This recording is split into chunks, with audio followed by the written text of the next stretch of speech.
There seems to be some confusion among people who are on spiritual paths. We come to an understanding that part of our journey here, it's necessary to learn and to grow.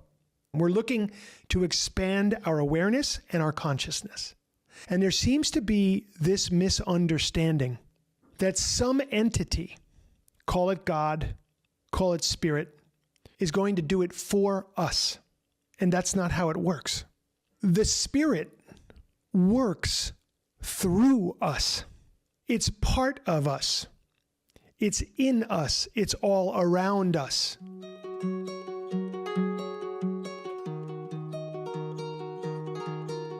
Okay, well, we are blessed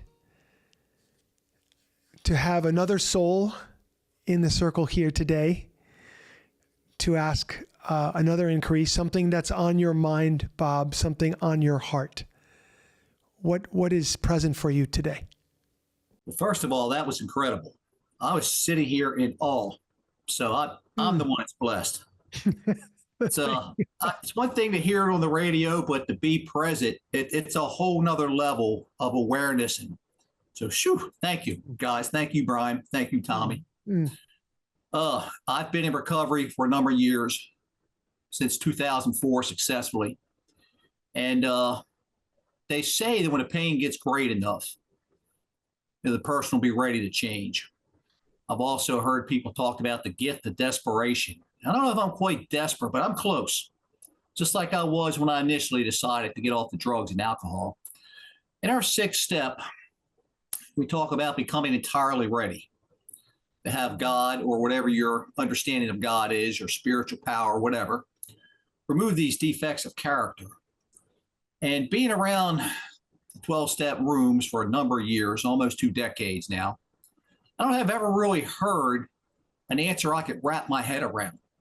I don't know if I've ever heard anything that I could put to use in my practical life, something I could take away and say, oh, that'll work for me. So since I've been listening to you, Tommy, I'm starting to get an idea of how you think, which is a good thing. I'll just say this. There's one phrase that you use a lot. I've heard it already a couple times. It just captivated me, and that's this frequency of addiction versus the frequency of recovery. And part of my background is I went through a lot of trauma as a child. I was adopted as a child, given away at birth, and there was a lot of generational trauma behind that. But and I developed some trauma that I just, knowing what to do is one thing, but doing it is something else. One of the solutions I've heard is, gee, here's a character defect, like sarcasm, my favorite, one of my favorites. Instead of being sarcastic, practice kindness. As if it were just, maybe I'm missing something, but it's not that simple for me. Lord knows I try. So my inquiry is, what is your process of becoming entirely ready? What have you experienced in your recovery that could perhaps help me and maybe someone else? Thank you so much for this inquiry, Bob. And wow is the first thing I need to say. It's such a powerful thing, and I think we could speak for a very, very, very long time on this topic. So I'm gonna dive right in and then come back and visit you in just a little bit here.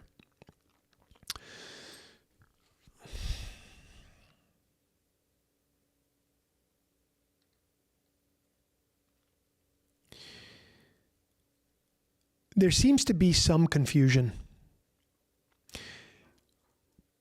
among people who are on spiritual paths. This is not everybody. Some confusion among some of the people who are on spiritual paths, paths of discovery, paths of growth. We come to an understanding that part of our journey here, it's necessary to learn and to grow. We know this much when we begin, and our interest is to learn and to know more and to have access to a greater bandwidth of truth, of information. And we're looking to expand our awareness and our consciousness. And there seems to be this misunderstanding that some entity, call it God, call it Spirit, is going to do it for us.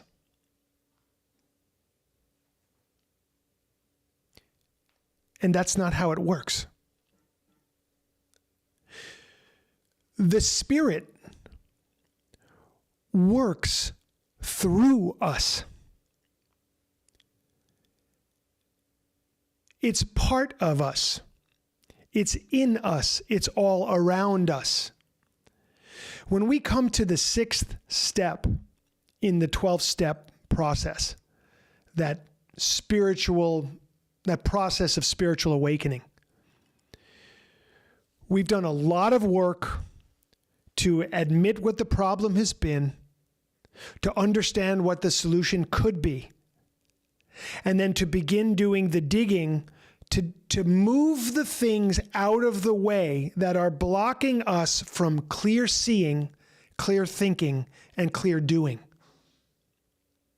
We make it here to the 6th step, and it's like, okay, we were entirely ready to have God remove these defects of character. Which defects? The ones we have uncovered in our work from step 1 through step 5. We uncovered selfishness, and we uncovered self-centeredness, and we uncovered a lot of fear, and we uncovered a lot of things that we now see.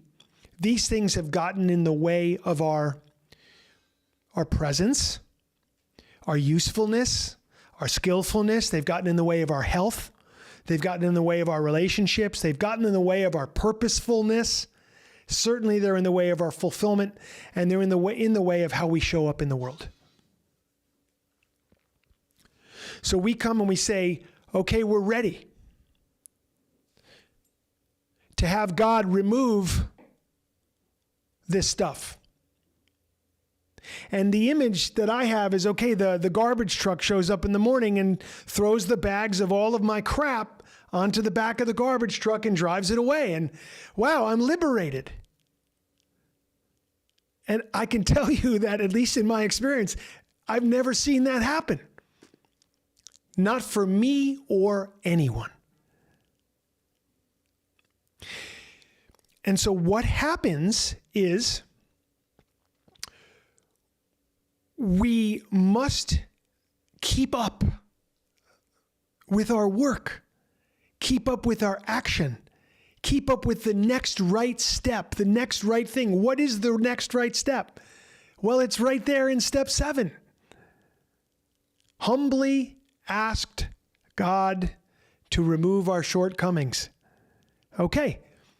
Once again, now we're on step 7, even more confusing. First, we were just ready to have God remove these defects. Now in step 7, now we're saying, okay, please take the stuff away. As if that's going to do it. And that's not going to do it. So what are we asked to do? Well, it's right there in step 8. We have to make a list of the people that we've harmed. These are actions we have to take. Step 8 is the response. Step 8 is God responding to your prayer in step 7. We make a list. We put down the names of the people that we hurt. And what do? We become simply ready again to do what? To make amends to them. And what are we supposed to do now? Step 9.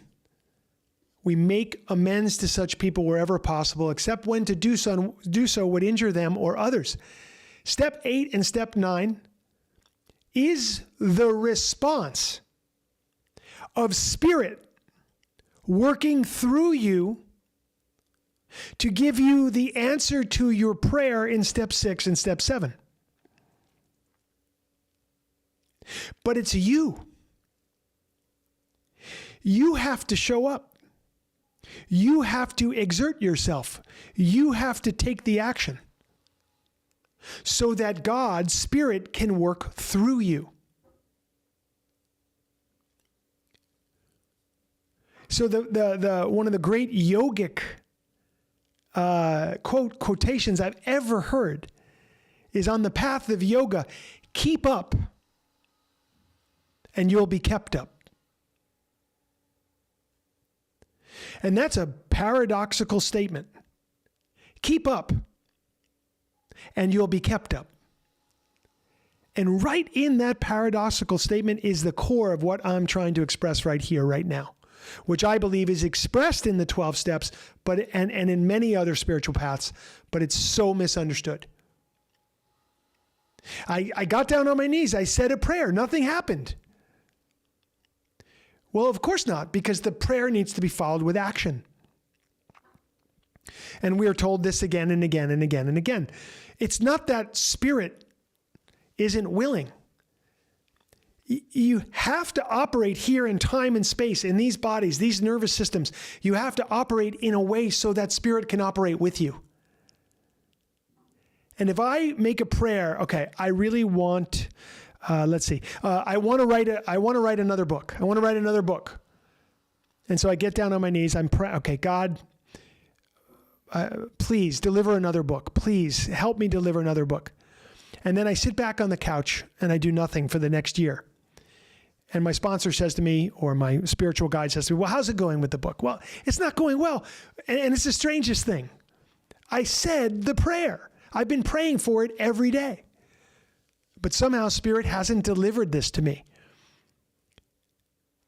So you can see the misunderstanding that I might have had at many times in my life in the past, when I felt that prayer was about asking for something to be done without my effort to accompany it.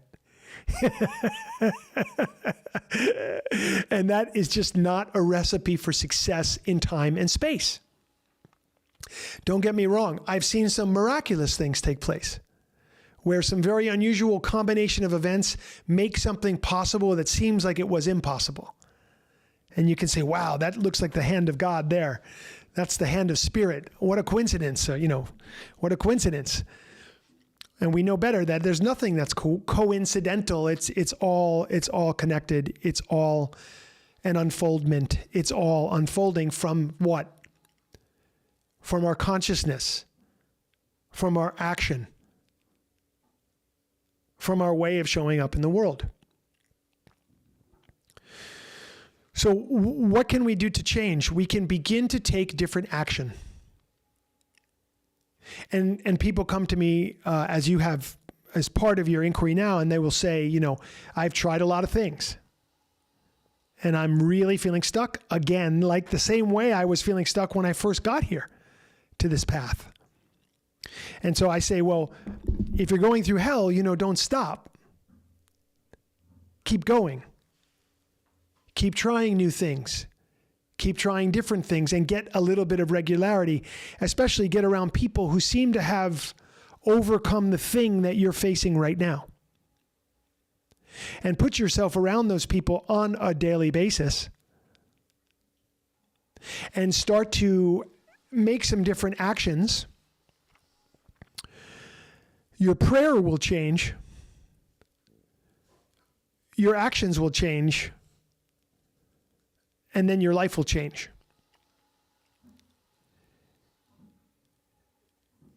The frequency of addiction that I wrote about and speak about all the time, because I can so relate to it in my own body and mind, is this energetic frequency, a kind of like a force field that I'm in, and we're all in, based upon the current state of the union or disunion in ourself, if you will.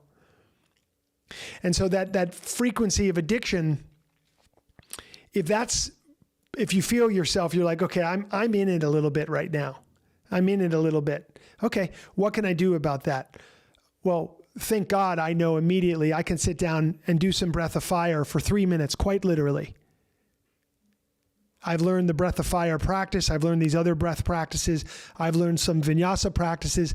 And I've learned that, counterintuitive as it may seem, if I move the body and breathe in ways that are different than my default way of moving and breathing, I can bring about a change in the frequency in my being. So I scream from the rooftops to people in recovery, please, please, please learn these very basic techniques and apply them in your life so you can see for yourself. You can break out of the frequency of addiction and start to architect something new. Okay. Now you spoke also about some trauma that you've experienced in your childhood. You mentioned childhood trauma and adoption and stuff going back generations in your birth lineages, and then whatever you've experienced with either foster care system or parents that raised you and the challenges of that. So this goes under the tapestry in the heading of this is what Bob has had to face growing up in his mind-body system with these particular dynamics. And now the question is not, let's take a look at how hard it was for Bob. It's let's see what Bob can do now with everything that he has and everything that he is and all the possibilities of teachings and teachers and inspiration and love and healing and processing and moving through, asking better and better questions, finding better and better answers, becoming a more empowered individual, eventually healing the past so much that we no longer are in it, but it only informs our decision-making process now, which is becoming wiser and wiser as we go, building confidence, building self-esteem, building our skill as a human being, being able to look back and say, wow, I've really come a long way. In this life, my arc, the arc line of this life has been extraordinary. And it's extraordinary not because I feel like I've completed something, but because I'm awake today. Because I'm here today. And I'm present today. And I'm not at the mercy of subconscious programming. I'm not at the mercy of trauma from the past. I'm no longer at the mercy of negative thinking about myself. And I'm a liberated and loving human being with an opportunity to live and learn and grow more and to be creative and spontaneous and free. I'm so creative, spontaneous, and free, I get to help other people do that also. I feel fulfilled on a daily basis because I'm on this path, a path of discovery, and it's enough for me just to be willing and able to discover something new each day.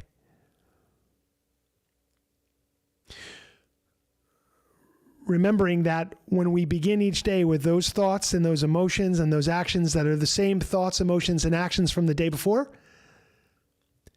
that we're not living anything new. And we're not in a path of discovery. We're in that frequency of addiction. And for at least that moment, until we break out of that, we find ourselves a little bit stuck. And we have to forgive ourselves there also. Right away. I forgive myself for being imperfect in this world. I try to say it every day. I forgive myself for being imperfect in this world. From a purely esoteric standpoint now, I want you to also consider the 12 steps equaling one complete breath. So step 6 is the very top of your inhale. Step 6 is the very, very top of your inhale. It's that moment right before you're about to exhale. The inhale represents nourishment. You're being nourished by breath, by oxygen, by prana, life force, chi, if you will. You're being nourished on the inhale. And you hold that inhale up all the way. You want to fill the lungs all the way. And there's that moment right at the top where the ball goes up in the air And it stops right at that moment at its absolute apogee, the most height it's going to have. You fill your lungs that way. Energetically, you do the work of the first 6 steps, and you're right at that moment before you're going to exhale, the exhale representing detoxification, release, letting go, doing all the things you need to do to remove the debris, the wreckage, the muck that's in the way between you and, in the flowery language we sometimes use, you and the sunlight of the Spirit. We want to remove everything that's blocking. The 12 steps are a yogic process. Yoga, it just means union. Yoga, the practice of yoga is the movement towards union, oneness. Mind, body, and spirit come together. Finite little s self unites with infinite big S self. That's yoga. So the 12 steps are a yogic process. They move you towards union. And just like yoga, what are the 12 steps doing? Are they adding something to you? No. There's nothing being added. It's a subtractive process.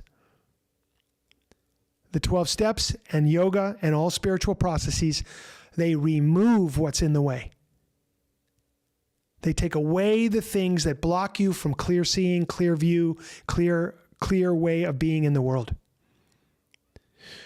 The reason that these processes don't add anything to you is because in your nature, there's nothing that can be added to you. You are already perfect in your nature. At the core of you is perfection. Layers and layers of memory and trauma and opinion and ideas and genetics and epigenetics and family and all your history and memory and everything gets over and clouds your innate perfection. And so the job of the 12 steps is to remove it so that you can see more clearly. And why ultimately? Step 12, we carried this message to others. So the whole thing, the whole time, was about clearing away the thing that was in the way of us being of service. And we've learned from the masters for thousands of years that that is where the action is. Serving something greater than ourself. And I don't necessarily mean God per se, spirit. I mean serving something greater than our individual small s self. We might serve other people. We might serve animals. We might serve ethics or values. We might serve spirit in a variety of different ways, but being in that place of service.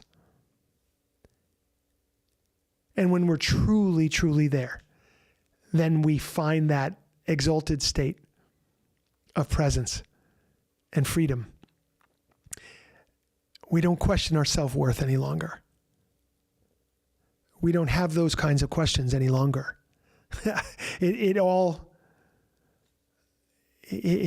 All of that drops away. We're just in the flow of time, in the flow of the river. We've stepped into the river and we're just flowing with it. At some point we recognize we'll leave this body. We recognize also at some point that's not the end. It'll be the end of this body in this particular configuration, but that's the only thing that will be going. The consciousness will continue. And the experience of consciousness itself is never ending. And it never had a beginning either. So these are some of the ideas about real and true transformation of how you can arrive at a place after 20 years. Congratulations, by the way, on being 20 years continuously sober, because when I got my 20-year chip, I walked into a meeting and the guy gave me a chip and he said, "Congratulations, you're 1 in 1,000. And I took that to heart. And I don't know what the exact statistics are, but they could be not far off from that. How many people get to be 20 years continuously sober and to really work on their life the way we have? Not so many. 1 in 1,000 sounds about right. So 999 people didn't make it, and you did. And now we don't want to squander that opportunity. So it's perfect that you've come to a place after 20 years sober where you're asking these kinds of questions and you're feeling stuck in certain kinds of ways. That stuckness leads to a question that leads to an answer and to a next set of actions that lead to a new way of being in the world and a new way of seeing in the world. Something you haven't seen yet. As Guru Prem has told me many times, we're all beginners to our next step. I am a beginner to my next step, of course. I haven't been there. How could I possibly know? You are a beginner to your next step just the same. So this is auspicious. I mean, really, Bob, this is auspicious. This question is auspicious. This moment is auspicious. The fact that you're asking it, it's auspicious. Any thought of, wow, but I've tried so hard, like that's just the ego. That's just addictive thinking. That thinking has no bearing here. I'm here now. I'm interested in moving beyond the current challenges I'm facing. And gosh darn it, I'm going to do whatever it takes to get there. You know, and then we open ourselves up through prayer. Through prayer, we say things like, guide me to the right action, the right words and the right deeds that will bring about the greatest outcome of this existence. Now that's a prayer. Then you take that prayer, you follow that prayer with action. And you start to look for places you can serve immediately. And service there's infinite, it doesn't look like anything in particular. Service could be helping someone across the street. It could be going into your job tomorrow and being the greatest employee for your employer you could ever possibly be. That's service too. Or service could be speaking up in this kind of way, or changing this, or helping other people see differently, or taking someone through the steps, or putting your hand out at a meeting, and another million, trillion, billion things that go under the heading of, I am working at not thinking about myself any longer. And I'll say this publicly about myself. My problems are my own making. And I have some. And when they arise for me in the form of frustration or difficulty or whatever the thing is, I recognize immediately, this is me. This is because of a way I'm seeing things, and I need to revise, refine, and work on this. And then I get the opportunity to work on it. And that's the action that follows the prayer. So I'm super grateful for this inquiry. I want to come back to you and hear some of your thoughts. Wow. Thank you, Tommy. Oh, boy. I was trying to take a few notes, and I never heard that step 8 is God's response to our prayers in step 6 and 7. That was powerful. And I have heard prayer and action, but it's funny. It's just I forgot the second part about action. And you really gave me a lot to think about. And I love the idea. It sounded like recovery is all about just making positive momentum, gaining traction, heading toward a more spiritually enlightened place, a place where I'm a little more open, a little more softer, a little more kinder, a little more available for the universe or the spirit to use me and cleanse me. And that's great hearing about. I don't have to become anything. I never could grasp that. I always felt like I was broken.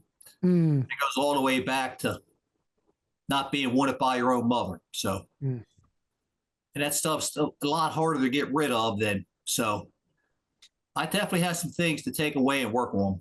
Okay. I love what you said there, and that the admittance of the idea that you've always maybe carried that idea that you were in some way broken. And I want to dash that idea on the rocks right now for you, once and forever. And while I can't internalize that for you, it's a strong invitation for you to do the work until you feel that way for yourself. Because there's nothing broken about any of us. We have trained ourselves into the behaviors we have, and we will train ourselves into better ones, or we won't. And my hope is for all of us that we will. And we'll go through the work, and we'll go to the spiritual gym on a daily basis and continue the work of awakening and do the best that we can. And if we do that, I'm pretty sure that we're following the path of the best and possible thing that could possibly happen for us and everyone else because of our existence. And so I am grateful to you for bringing this to bear, and I'm delighted to sit shoulder to shoulder with you in this circle.